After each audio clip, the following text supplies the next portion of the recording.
Yes, Roma wines taste better because only Roma selects from the world's greatest wine reserves for your pleasure.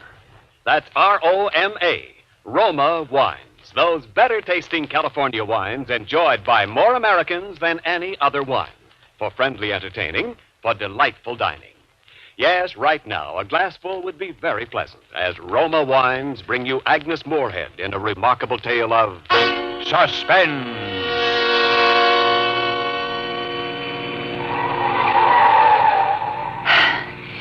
We were driving too fast, but I knew that if I slowed down at all, I would begin to tremble. And so, although the road was tortuous, climbing steeply up the mountain, I kept my foot pressed hard on the gas pedal. Out of the corner of my eye, I could see that my husband was looking quietly into the green valley far below. He looked peaceful now. He had made his speech about driving too fast. I'd asked him to be quiet, and now he was quiet. I wondered what he would do if I stopped the car and told him right then that we were driving up to the Johnson house so that I might kill him. I parked the car on the highway at the foot of the dirt road leading up to the house. We walked quickly behind the heavy trees. My husband stopped once to wipe the dust off his shoes. I hurried him on, and we soon arrived at the front door. As planned, I'd forgotten the key. I did open my purse and look, however, and that gave me the opportunity to release the safety catch on the gun I had borrowed from my husband's belongings. I suggested that we try one of the windows. He agreed, and we slowly made our way through the underbrush that was growing wild at the side of the stucco building until we reached a first-floor window. The window was set high above the ground, and my husband had to stretch his body to reach it. I waited until he had his back to me, with his hands raised high in the air, reaching for the window frame. Then I opened my purse, took out the gun, aimed very carefully at a spot just in the center of his left shoulder blade, and pulled the trigger 4 times.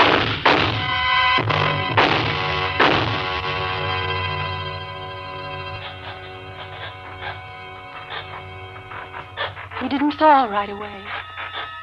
He had had his fingers over the window ledge, ready to unfasten the catch when the bullets hit him.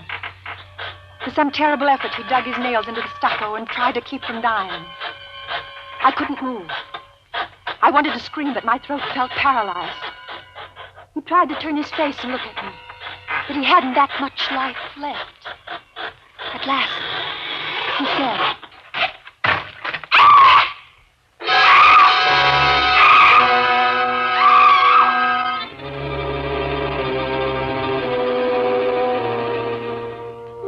I stopped screaming finally. Felt better for it. I bent and looked at my husband's body. He was quite dead. I wiped off the gun, his gun, and threw it behind an acacia bush. Then I walked back to the car, slowly and carefully removing any of my footprints which showed in the loose dirt of the road. At the car, I emptied some cigarette butts from the dashboard ashtray onto the road, dusted my shoes, then turned around and drove home.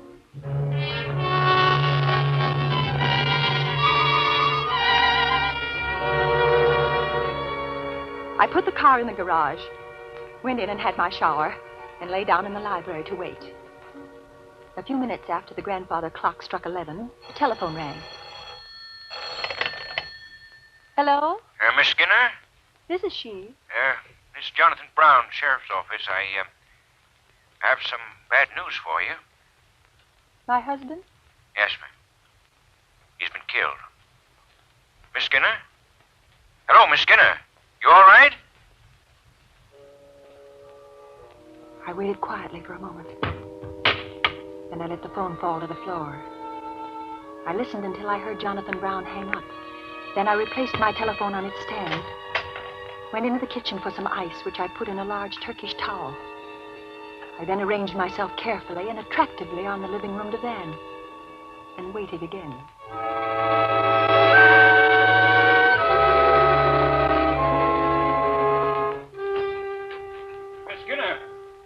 In here, please. Oh, yeah. Thank you. You all right, Miss Skinner? That was a stupid thing for me to do, breaking the news that way, you know. I'm all right. Well, I came over as soon as you dropped the phone. Well, I felt faint suddenly. Well, ain't no wonder. Tell me what happened, Mr. Brown, Jonathan Brown, Sheriff's Office. Mr. Brown, please sit down. Oh, thank you. Well, Your husband was up at the Johnson house this afternoon, as well as we can figure. Up there on the side of the mountain, and he must have been trying to get into the window, and somehow somebody, well, shot him. You sure you want me to tell you? I'm sorry. Go on, please. Well, we looked around the place, couldn't see anything. Though we found the, weapon. It was a gun.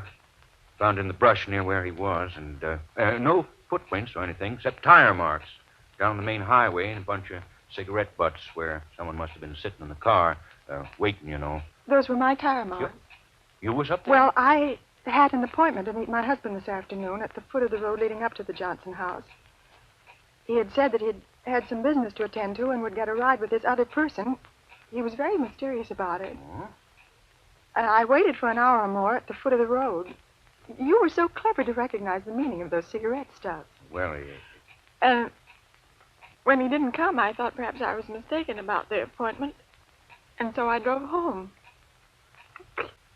Oh, to think about perhaps I'd gone up to the house, I might have saved my poor dear husband's life. They're not terrible shock, I know. I'm all right. I'm all right. I'll be all right. Well, now, don't you worry about a thing, Miss Skinner. The sheriff's office will round up the guilty party or parties and have them brought to trial, Yes, I'm sure.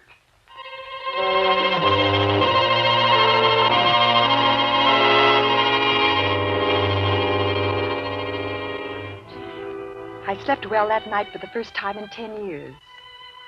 My husband during his lifetime had snored loudly and steadily, and during his later years he had acquired the nervous and distressing habit of grinding his teeth in his sleep. This night all was quiet and peaceful in the house, in my house. And as I say, I slept beautifully. The next few days were also beautifully quiet. A few photographers and newspaper men, but they were kind and gentle and didn't make too much bother. Finally, Mr. Jonathan Brown called to say that he would send a car for me on Friday morning, the next day, as it turned out, to take me to the coroner's inquest. The small courtroom was crowded, and almost everyone there eyed me with great sympathy. The inquest proceeded evenly. There was as yet no evidence as to the identity of my husband's murderer. I again stated that I had left the tire marks and cigarette stubs at the foot of the road that led to the Johnson house. No, I hadn't heard a shot. No, my dear husband had no enemy. Then... I've had this blackboard brought to court so that I might show the position of the body when found. I think it might be of interest. Very well. Proceed. The body was found just below the first-story window on the left side of the house. The dead man was obviously trying to gain admittance, He didn't die immediately, as I will show you, but stayed alive long enough to try to keep himself from falling, since marks from each of his fingernails were found running down the side of the building. Here, then, is the windowsill, and here are the marks of his fingernails. And here is the spot where the body lay when it was discovered. And here's the house. As he talked, he watched me. Ground floor. And I didn't know why until I heard the first scrape of the chalk against the blackboard. Here. For one awful moment, it was the sound that had been made by my husband as he tried so desperately to hold himself alive. I found myself tightly holding the wooden table in front of me, my arms and body tense, trying not to faint. Since a large deposit of the dried stucco from the building was found under each of the victim's fingernails, I believe I can best illustrate the manner of the victim's last moments with a physical illustration. Suppose I am the victim, and this blackboard is the side of the building. We hear the gunshots, and then the victim slowly sinks to the ground. Oh, please, I can't say. Please, don't make that.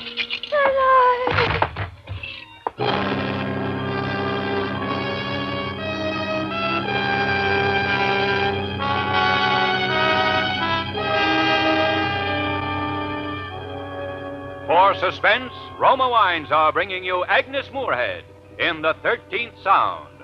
Roma Wines' presentation tonight in radio's outstanding theater of thrills, Suspense.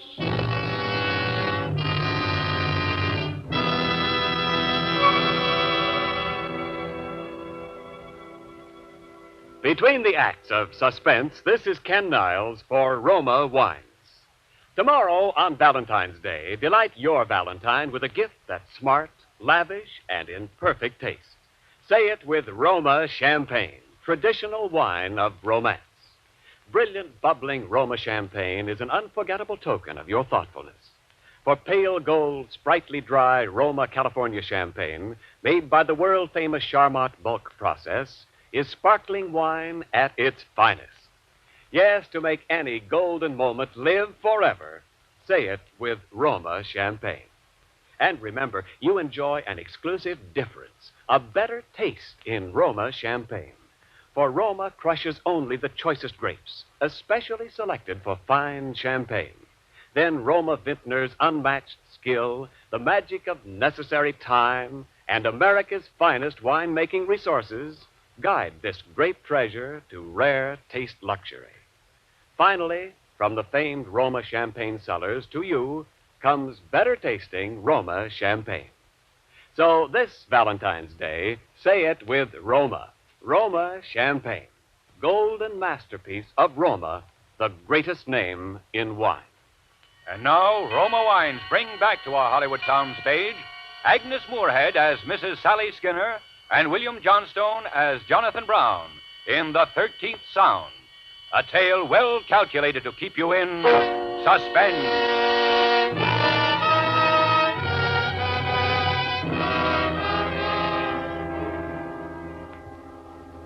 I must have been taken home from the inquest. For the next consciousness I had, I was lying on the guest bed. In the corner sat Mr. Jonathan Brown. He must have seen my eyes open.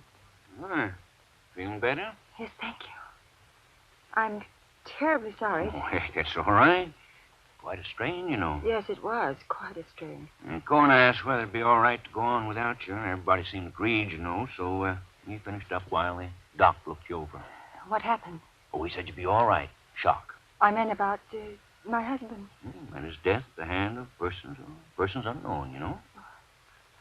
Is there anything further I must do? Not a thing, Miss Skinner. It's been very kind.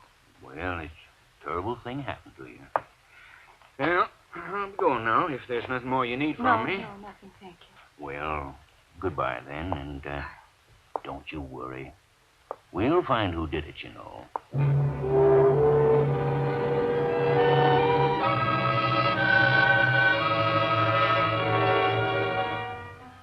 After he had left, I had the time to be angry at myself for my behavior at the inquest. What must the people have thought? To faint only from the noise of a piece of chalk on a blackboard? I wondered if Mr. Brown had suspected anything, because as I remembered back to earlier afternoon, he had been watching me as he drew those silly little diagrams on the board. He hadn't been looking anywhere else, not at the coroner or at any of the reporters, not even at what he was doing. He'd been looking at me. Well, of course he was looking at me. He was showing his sympathy.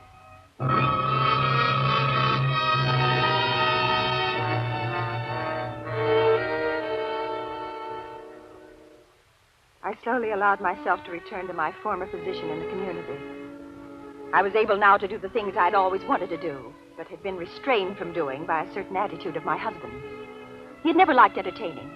He didn't believe that we should belong to the country club and take a civic pride in the fact that our home was the largest and most beautiful in the community. In fact, it was his desire to sell our lovely home that caused me to finally take that complete and drastic step. The first evening that I accepted an outside invitation was for one of the Wednesday night evenings of bridge at our club. At my table were the president of the bank and his wife. As I sat down, I noticed that a window pane on my left was shattered. Evening, Miss Gray. Miss Gray. Well, good evening, Mr. Brown. Miss Skinner. Good evening, Mr. Brown. Well, I'm afraid I'm the culprit here. Playing ball with the kids this afternoon, and I threw one right through your lovely window. Oh, really? Yes. But I got old Sam here. I brought him along with new painted glass, and he'll fix us up ship-shape in no time at all.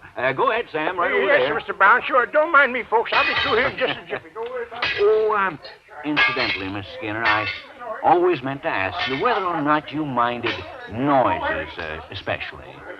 Sharp noises, like, say, chalk on a blackboard. I don't understand. Chalk on a blackboard? At the inquest, I always wondered about it. You fainted just when the chalk was scratching across the blackboard. don't remember hearing it. I'm afraid I fainted before you drew any diagrams.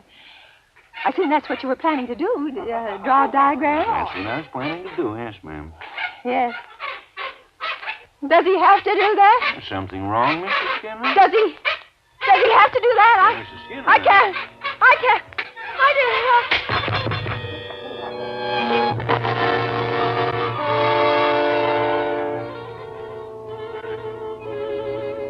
I stayed at home for the next few days. I canceled all appointments. The heat really was unbearable. In October, I resumed my activities. I began to see people again. I grew especially interested in chamber music. Through my activity, I arranged a musical evening to be given by a group of which I was the second vice president. They planned the formation of a Philharmonic Society eventually. I went to the music hall alone, and I was studying my program when... Is this seat taken?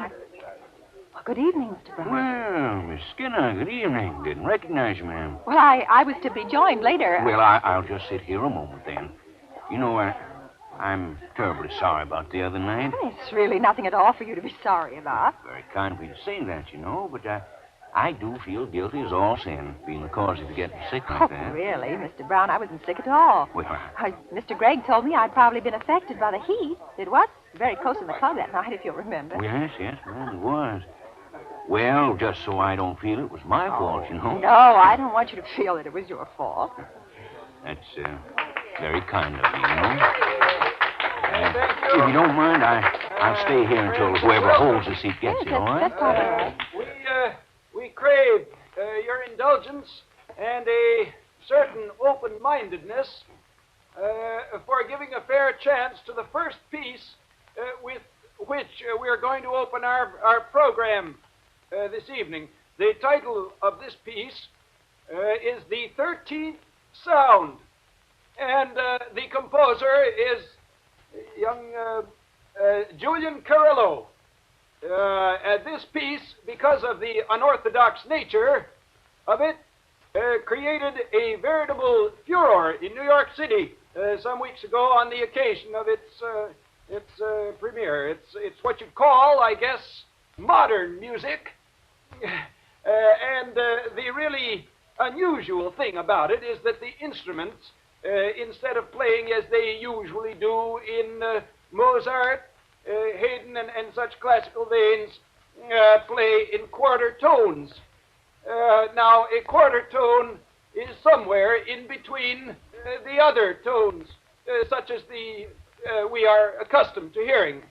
So on this following piece, the instruments are not playing, as you would think, out of tune. This is the way it is supposed to sound. Thank you. So now the various members of the quartet will tune their various instruments into these quarter tones, and this is quite a short piece, but I know you're going to like it. Tune up, gentlemen.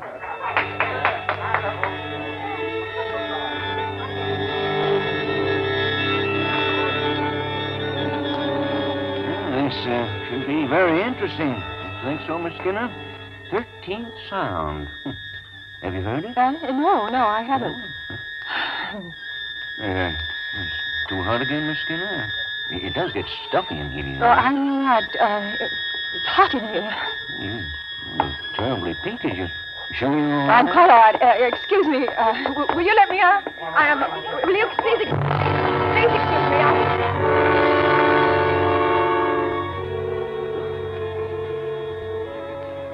I left Mr. Brown sitting there. My man drove me home. I never liked modern music. I locked all the doors and I turned on all the lights. And then I did a foolish thing. I found a hammer and a piece of board. And I beat and beat and beat and beat on the board with a hammer as hard as I could. And finally the heavy, steady, safe pounding that I made drove the other sharp, shrill, awful noise from my mind. Then I turned out all the lights and opened the windows and went to sleep. I didn't sleep well, but I didn't stay awake either.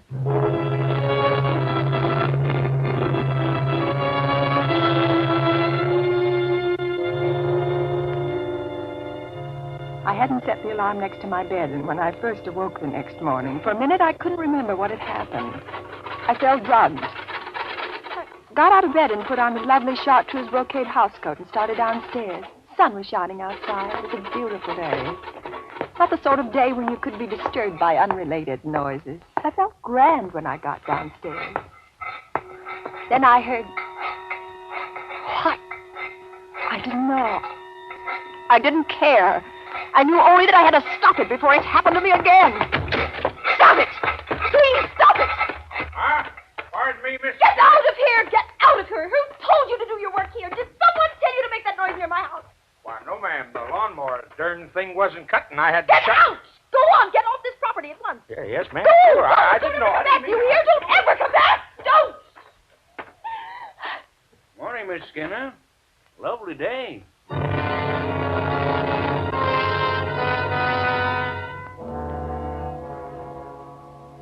I turned and ran. Right back to my living room. I stood shivering there in a beam of sunlight.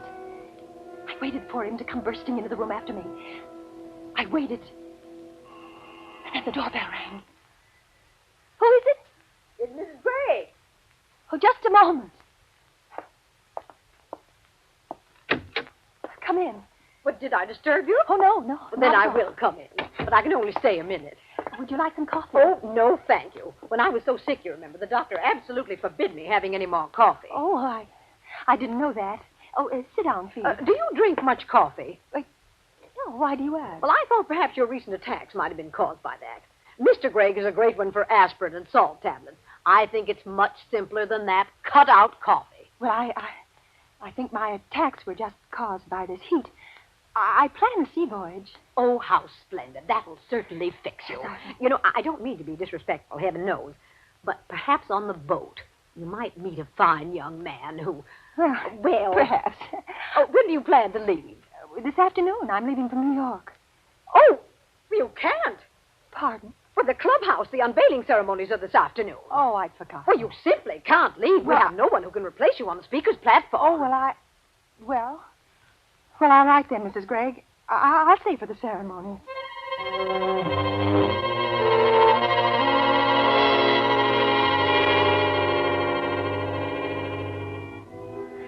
I drove to the new clubhouse with Mr. and Mrs. Gregg. The building was really very lovely. It was almost ready for occupancy. We were unveiling a heroic figure which graced the entranceway.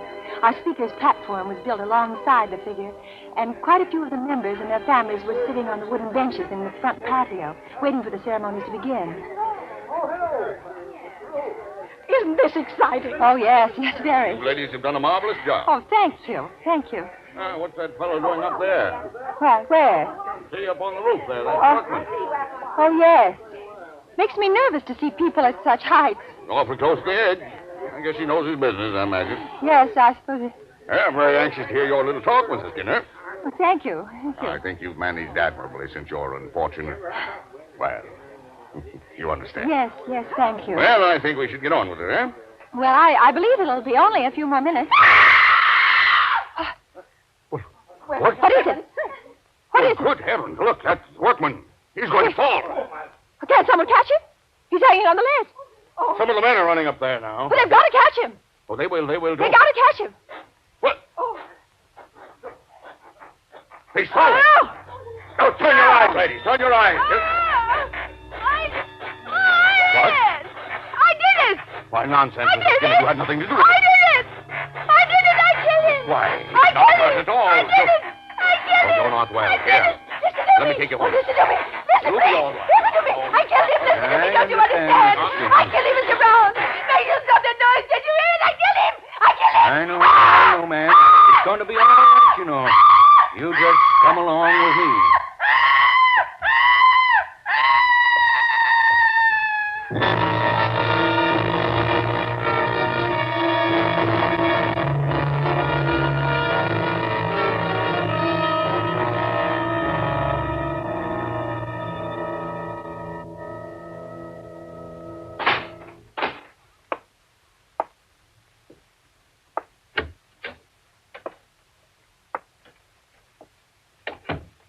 Sign it, Jonathan? Mm-hmm. Yeah. Shame. Yeah. people do funny things. Yeah. Did you pay the fella? Mm-hmm. He's clever, very clever. Sure is. I really thought he was falling off of that building. Used to be an acrobat. Oh. Say, how did he make that noise? Yeah. Holding 10-penny nails in his hands. Scraped them along the face of the building as he slid down. Yeah, did you think of that, too? Mm-hmm. Made an awful racket. Mm-hmm. Pretty. Nice lady, you know. Yeah. What the devil are you doing? Oh, fixing my nails, I guess. Well, cut it out, will you? Sure. What's the matter with you? That noise makes me nervous, I guess. You know?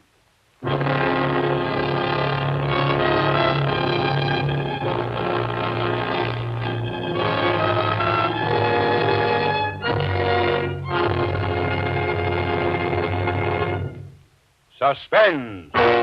Presented by Roma Wines, R-O-M-A, Roma, America's favorite wines.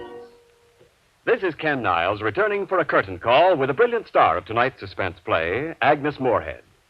Apparently, Agnes, you're not superstitious, accepting the lead in a play called The 13th Sound on February 13th. Superstitions are no phobia with me, Ken, but I do have one. What is it? I refuse to give a party for 13 people. Yes, but even a 13th guest is in luck, Agnes, when you serve Roma Port. Ruby red, fragrant, nectar-sweet Roma California Port adds warmth to the welcome for everyone. And Roma Port is so easy to serve. You simply pour, and hospitality reigns. Yes, Ken, Roma Port does make entertaining a pleasure. Not only that, Agnes, there's a difference you can taste in all Roma wines. And this better taste begins with the choicest grapes in all California. Then Roma's unmatched skill and winemaking resources guide these luscious grapes unhurriedly to tempting taste perfection. Later, Roma places this rich taste treasure with Roma wines of years before. And finally, Roma selects from the world's greatest wine reserves for your pleasure. Well, it's easy to see why Roma wines taste better, Ken. Yes, Agnes, and here's the most conclusive proof of all. A gift basket of Roma wines for you and your guests to enjoy with the compliments of Roma, the greatest name in wine. I'm delighted, Ken. Thank you very much. And good night. Tonight's suspense play was written by Kathy and Elliot Lewis. Next Thursday, same time, you will hear Ann Baxter as star of Suspense. Produced and directed by William Spear for the Roma Wine Company of Fresno, California.